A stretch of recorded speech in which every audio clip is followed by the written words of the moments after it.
কোরবানির যে সমস্ত মাসআলা মাসাইলগুলো আছে, মাসআলা কোরবানির বিধান আমাদের জন্য ওয়াজিব। সংক্ষিপ্ত পরিসরে কিছু কথা বলে দিই। কোরবানির বিধান আমাদের জন্য কি ওয়াজিব?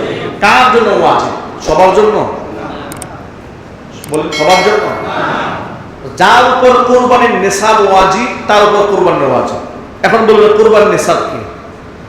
যাকাতের যে নিসাব কোরবানিরও একই নিসাব, কিন্তু যাকাতের নিসাব হওয়ার জন্য তাকে 1 বছর যাকাতের সমপরিমাণ সম্পদের মালিক থাকতে হয়। এটা যাকাত ফরজ হওয়ার শর্ত। আর কুরবানি ওয়াজিব হওয়ার শর্ত হচ্ছে মাত্র 3 দিন। কয় দিন? মাত্র 3 দিন যদি সে ব্যক্তি আপনার এই জিলহজ মাসের 10, 11, 12 এই 3 দিন যদি সেই ব্যক্তি এই যাকাত সমপরিমাণ নেসাবের মালিক থাকে, অর্থাৎ 7.5 তোলা স্বর্ণ অথবা 52.5 তোলা রূপা, এই সমপরিমাণ সম্পদ কিংবা তার সমমূল্যের মালিক থাকে, তার উপর কোরবানি করা ওয়াজিব।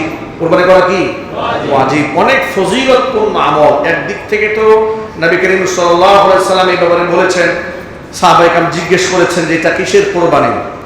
নবী করিম সাল্লাল্লাহু আলাইহি সাল্লাম বলেছেন, সুন্নাত আবিকুম ইব্রাহিম, তোমাদের পিতা ইব্রাহিম আলাইহিস সালামের সুন্নাহ। সাহাবায়ে কেরাম জানতে চেয়েছেন যে ফামালনা ফিহা ইয়া রাসূলুল্লাহ, এই কোরবানি করলে আমাদের লাভ কি? হুজুর বলেছেন বিকুল্লি শাআরাতিন হাসানা, প্রত্যেকটা পশমের বিনিময়ে আল্লাহ পাক আমলনামার মধ্যে নেক লিখে দেন। তাহলে একদিক থেকে তো বিরাট বড় সওয়াবের কাজ একদিক থেকে, অন্য দিক থেকে দরিদ্র অসহায় মানুষকে পাশে দাঁড়ানোর মতো বিরাট এক সুবর্ণ সুযোগ পাওয়া যায়। এর মাধ্যমে আত্মীয়তার সম্পর্ক মজবুত হয়, বন্ধুদের সাথে সম্পর্ক ভালো হয়, মানুষের সাথে যাদের সাথে দীর্ঘ সময় দেখা সাক্ষাৎ হয় নাই, একটা ওসিলায় এদের সাথে আন্ডারস্ট্যান্ডিংটা মজবুত হয়, ঠিক কিনা? সুতরাং আমরা সকলেই চেষ্টা করব হক হালালের টাকা দিয়ে কোরবানি করতে ইনশাআল্লাহ। যারা সামষ্টিক কোরবানি দেন কয়েকজনে মিলে, এই ক্ষেত্রে খুব সাবধান। আমি আবার বলছি, যারা এজমানি কোরবানি দেন এই ক্ষেত্রে খুব সাবধানতা অবলম্বন করতে হবে। 7 জনে মিলে কোরবানি দিতে পারবেন, একজনও যদি হারামখোর হয়, টাকা যদি হারাম হয়, 7 জনের কোরবানি বাতিল। 7 জনের কোরবানি কি বাতিল। কিংবা 7 জনের মধ্যে সবার হালাল টাকা, কিন্তু নিয়ত সবার পরিশুদ্ধ না, একজনের নিয়তের মধ্যে গড়বড়। নিয়ত কি? সবাই কোরবানি দিচ্ছে, আমি না দিলে কেমন দেখা যায়, এ কোরবানি বাতিল। কিংবা এমন নিয়ত থাকে সবার ঘরে গোশত থাকবে, আমি কুরবানি না দিলে তো আমার ঘরে গোশত থাকবে না, নিয়ত এটা হয়েছে, এটাও বাতিল।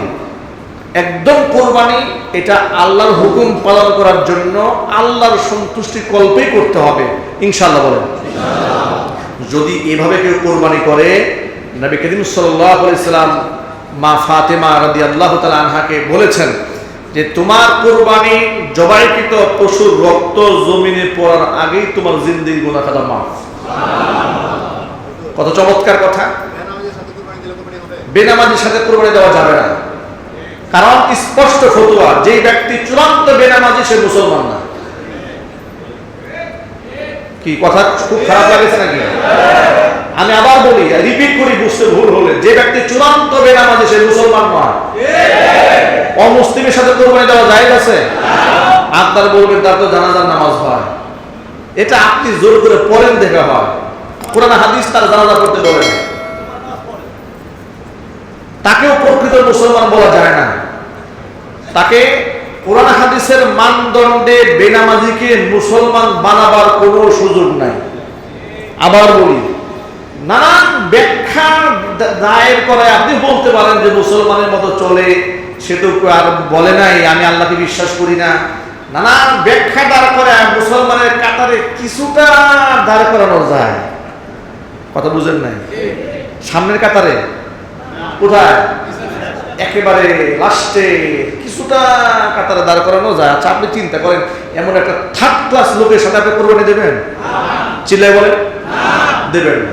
কথা একদম পরিষ্কার।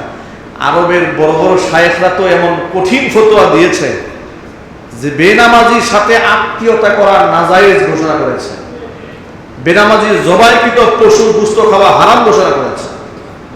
এই ফতোয়াটা আরো মারাত্মক, কারণ হাদিসে খুব স্পষ্ট এসেছে যে ব্যক্তি নামাজ পড়ে না তাকে মুসলমান বলার কোনো সুযোগ নাই। এই জন্য কথা পরিষ্কার, বেনামাজি যদি শুধুমাত্র গরু, খাসি আপনার আর বড় বড় ষাঁড় কোরবানি দেয় তা না, একেবারে যদি আসমান থেকে নাজিল করে দুম্বাও নিয়ে আসে আর যদি উটও নিয়ে আসে, তাহলে ওই কোরবানির মূল্য আর হক হালাল আদায়ের একটা ছাগলের মূল্য সমান হতে পারে। কথা বুঝতে পেরেছেন? এখন দেখবেন যে অনলাইনের যুগ, খাসি বিক্রি হচ্ছে 12 লাখ টাকা, দেখলাম 12 লাখ 16 লাখ টাকা খাসির দাম। গরুর দাম 80 লাখ 90 লক্ষ টাকা একটা গরুর দাম। আবার এটা কি কি বলা হচ্ছে, অনলাইনে খুব প্রচার করা হচ্ছে।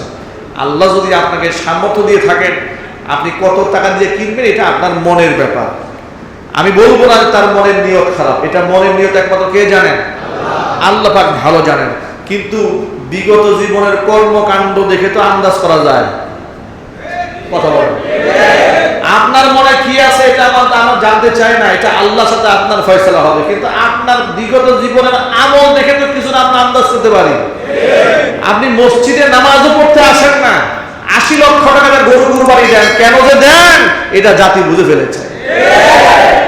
সুতরাং বেনামাজি কয় কোটি টাকা দিয়ে গরু দিয়েছে আপনার দেখার কোনো দরকার নাই, এবং চেষ্টা করবেন বেনামাজির কোরবানির গোশত আপনি না খেতে। আমি আবার বলি, আপনি চেষ্টা করবেন, আপনি যদি শিওর হন এই লোকটা নামাজের সাথে কোনো সম্পর্ক নাই, মসজিদে আসে না, ধারে কাছেও নাই, কিন্তু কোরবানি আসছে, কোরবানি দিচ্ছে, আপনি ওর গরুর গোশত খাইতে যাবেন না, কারণ এর গরুর গোশতে সন্দেহ আছে। না সন্দেহ নাই? যথেষ্ট সন্দেহ আছে। আল্লাহ রাব্বুল আলামিন আমাদের সকলকে বেনামাজি হওয়ার মতো কুফরি গুনাহ থেকে বেঁচে থাকার তৌফিক দান করেন। আল্লাহ রাব্বুল আলামিন আমাদের কুরবানিকে কবুল করে কুরবানির সমস্ত কার্যক্রমগুলো আল্লাহ পাক সহজ করে দেন। আমিন। ওয়া আখিরু দাওয়ানা আলহামদুলিল্লাহি রাব্বিল আলামিন। ক্বাবলাল জুমআ 4 রাকাত সুন্নাত নামাজ যারা আদায় করেননি মেহেরবানি করে আদায় করেন।